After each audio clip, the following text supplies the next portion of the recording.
que você imagina a partir de agora? Evidentemente, esse assunto foi politizado. Claro que o governo se utiliza disso, mas na prática, o que pode acontecer? Pode acontecer nada. Aliás, essa história de tarifa, Marcelo, está apenas sendo negociada, sugerida por um departamento do comércio americano. O presidente da República ainda não decidiu, então o governo reage como se a tarifa já tivesse sido baixada. E aí, esse é o primeiro ponto. O segundo ponto mais importante: se houver a tarifa de 25% ou esses acréscimos, ela se dará em torno de pouquíssimos produtos da pauta de exportação brasileira. 80% da pauta de exportação brasileira não é contemplada por essa tarifa. É apenas 20% a 25%, dependendo como é que o governo americano vai reagir.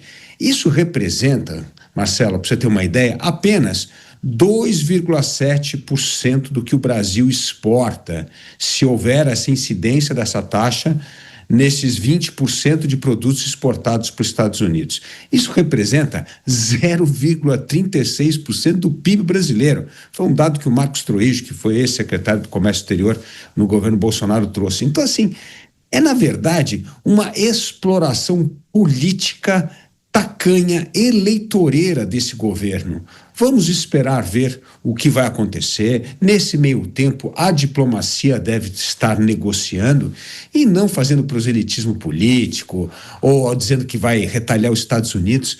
Ainda tem muito caminho até essa tarifa ser anunciada. E a segunda coisa que me chama a atenção: quando se trata de China, que é um país comunista e hoje é o grande parceiro comercial brasileiro, quando acontece imposição de cota ou taxa, aí o governo não fala nada. Porque esses aí são nossos amigos, são os que estão afinados ideologicamente com o governo. Eu vou dar um exemplo aqui, que é muito pior do que qualquer tarifa americana. A China determinou cotas para a exportação de carne brasileira. Então, o Brasil, o ano passado, vendia em torno de 1.600 toneladas de carne bovina para a China. Aí a China resolveu colocar uma cota de 1.100 toneladas, ou seja, já caiu aí 50%. Só que ainda tem um outro problema. Se o Brasil vender acima da cota a carne bovina na China, vai ser taxada em 50%. Então, a gente tem que parar de fazer essa exploração política barata em torno de questões tarifárias e negociar como o adulto na sala. Quem é o adulto na sala? Aquele que defende os interesses nacionais, aquele que não politiza, não transforma isso em bandeira eleitoral, não faz uma exploração eleitoreira e atua de forma racional para evitar que essa taxação ocorra.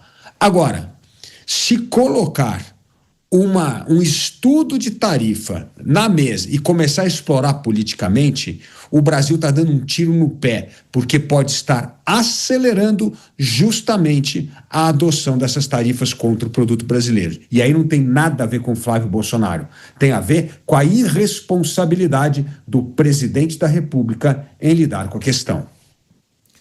Cristiano Beraldo, eu quero ouvi-lo, Beraldo. Até que ponto, então, existe aí essa ameaça, mas a gente observa que do ponto de vista político, isso já está sendo utilizado. Seja bem-vindo. Boa noite. Beraldo, não estamos lhe ouvindo, por favor.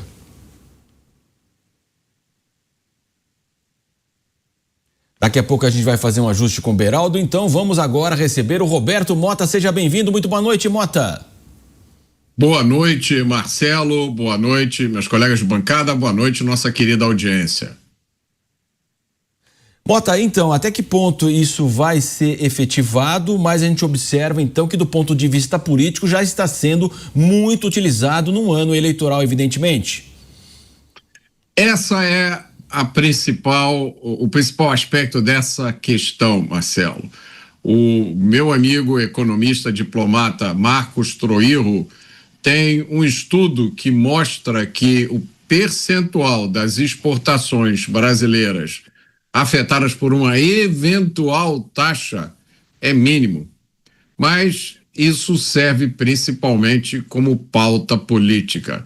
E é curioso observar que muitas críticas que são feitas a Donald Trump têm origem no fato de que Trump aprendeu com a esquerda a usar determinadas táticas de guerra política. Essas táticas foram ensinadas, por exemplo, pelo ideólogo Saul Alinsky, num famoso livro chamado Regras para Radicais. Lá estão duas táticas que Donald Trump utiliza sempre. A primeira é escolher um alvo, fixar a mira nele e atacar o alvo até o fim. A segunda tática que Trump usa, que ele pegou da esquerda, é transformar tudo em uma oportunidade para conquistar poder. É como ensinou Saul Alinsky, a questão nunca é a questão é sempre o poder. E ninguém tem usado isso tão bem quanto Donald Trump. Vamos agora restabelecer o contato com o Cristiano Beraldo. Beraldo, você que está nos Estados Unidos, até que ponto isso acontece apenas com o Brasil ou se é algo que está sendo praticado aí também com outros países? E qual a sua visão justamente aí nos Estados Unidos? Seja bem-vindo. Muito boa noite. Boa noite, Marcelo. Espero que agora todos estejam me ouvindo. Boa noite, Dávila Mota. Boa noite, audiência que prestigia diariamente os Pingos nos Is, inclusive no feriado. Olha, Marcelo, o que a gente tem é um tipo de atitude padrão do governo de Donald Trump. Até mesmo essa falta de previsibilidade, isso já está na conta de todas as nações. O que chama a atenção no caso do Brasil é a reação do governo brasileiro. Porque a única coisa que Donald Trump quer com o seu governo é chamar cada um dos países à mesa para negociar.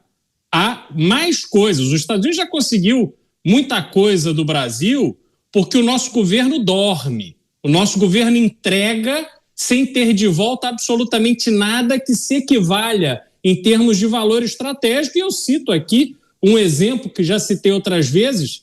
Esse acordo feito para que uma empresa norte-americana que tem entre os seus acionistas o próprio governo americano e que vieram ao Brasil e adquiriram a única mina de terras raras em produção industrial fora da Ásia, e o Brasil não conseguiu nada em troca, o Brasil simplesmente entregou, pelos próximos 15 anos, 100% da produção desta mina e de uma segunda mina que está em processo de licenciamento, 100% da produção vai para os Estados Unidos para ser processado lá.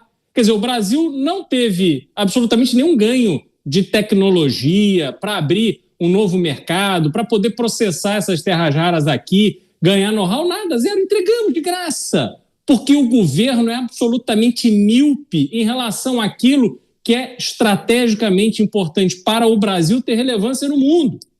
O Brasil usa a sua estrutura do poder executivo para correr o mundo, para favorecer uma empresa. Então, a gente vê isso tudo acontecer e isso demonstra como o Brasil hoje tem uma atuação absolutamente medíocre do ponto de vista internacional. E é curioso, né, Marcelo, porque esse governo foi eleito usando aquele slogan, né, o Brasil vai voltar, né, e quando o Brasil voltou, fazendo uma chacota à política internacional de Jair Bolsonaro. E a gente não precisa nem entrar no mérito se a política internacional de Jair Bolsonaro era boa ou ruim. É só a gente olhar o que foi feito depois que esse governo assumiu e que o Brasil vai perdendo importância estratégica. O Brasil não senta mais nas mesas, nas rodas de conversa mais importantes. Então, Marcelo, o que chama atenção nesse caso é o Brasil vir com esse tipo de ameaça. Vai ter reciprocidade. E daí? Os Estados Unidos já deixou de fora tudo aquilo que importa. Vai ter reciprocidade por causa do Brasil, que representa 0, nada do mercado internacional dos Estados Unidos? Me desculpa, quem sai perdendo é o Brasil, de novo, pela sua mediocridade, pela sua limitação de visão estratégica, por essa permanente preocupação com o próprio umbigo do presidente e da sua turma. E a gente vai vendo o bonde da tecnologia, da transformação que o mundo está passando, isso vai indo e o Brasil vai ficando para trás.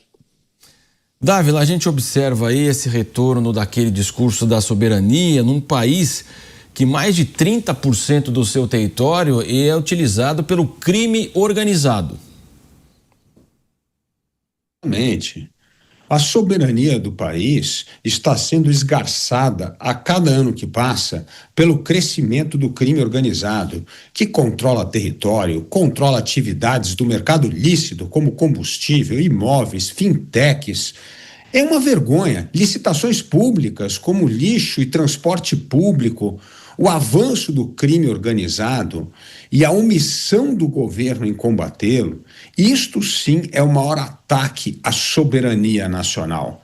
Algo que vem sendo ignorado por um governo de esquerda que se recusa a entender o crime como um grande problema que aflige o Brasil e os brasileiros. Por isso, há uma inversão de prioridades. Se o governo estivesse realmente interessado em defender a soberania nacional, começava fazendo a lição de casa no mercado doméstico, isto é, combatendo o crime organizado. Não é uma guerra tarifária, que representa menos de 2% das exportações brasileiras, que é um ataque à soberania nacional. Por isso, um governo que sequer sabe onde está o problema é incapaz de aplicar a solução correta para enfrentá-lo e derrotá-lo. Mas esse discurso tem sido utilizado, Mota, e vamos daqui a pouco trazer até informações de que há um incentivo justamente dessa questão da soberania, traição aí em relação ao país da família Bolsonaro, Mota. É ano eleitoral, Marcelo. Essa é a única arma que a esquerda tem. O PT já completou 20 anos no poder, no século XXI. Dos 26 anos que já se passaram, durante 20 anos o PT esteve no poder. Então, quando a gente olha em volta, a maior parte do que a gente vê é resultado da presença da esquerda no poder. A esquerda tem pouco do que se vangloriar e não tem absolutamente nenhuma ideia nova para oferecer. Os Estados Unidos estão se preparando para aquele que deve ser o maior IPO, a maior oferta inicial de ações da história, que é a da empresa SpaceX de Elon Musk. Se espera que essa oferta, que é apenas de um pequeno pedaço das ações da empresa, se espera que ela passe de $1 trilhão. Enquanto isso, no Brasil, as autoridades vão para Portugal defender que a censura às redes seja mundial. Essa é uma diferença importante entre os dois países.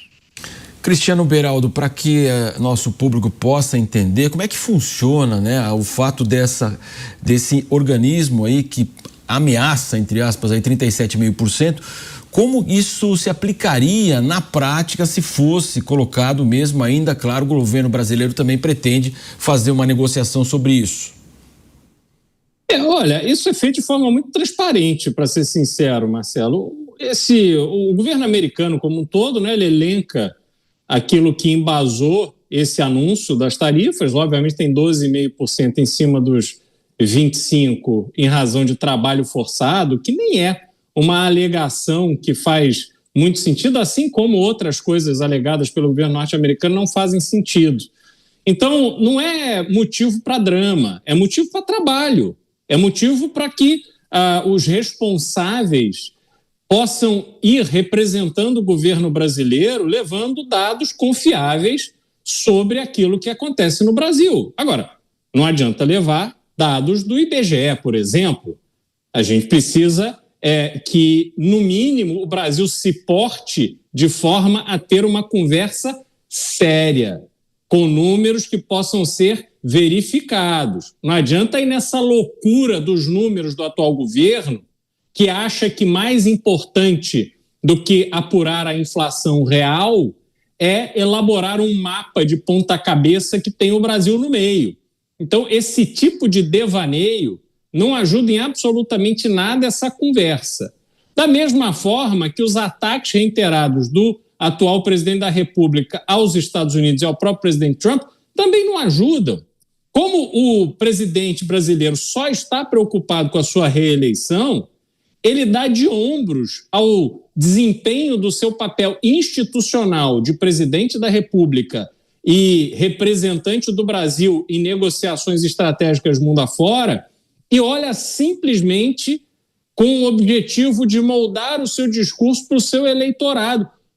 Desculpa, o eleitorado do presidente não faz a menor ideia de como funcione esse ambiente de negociações internacionais.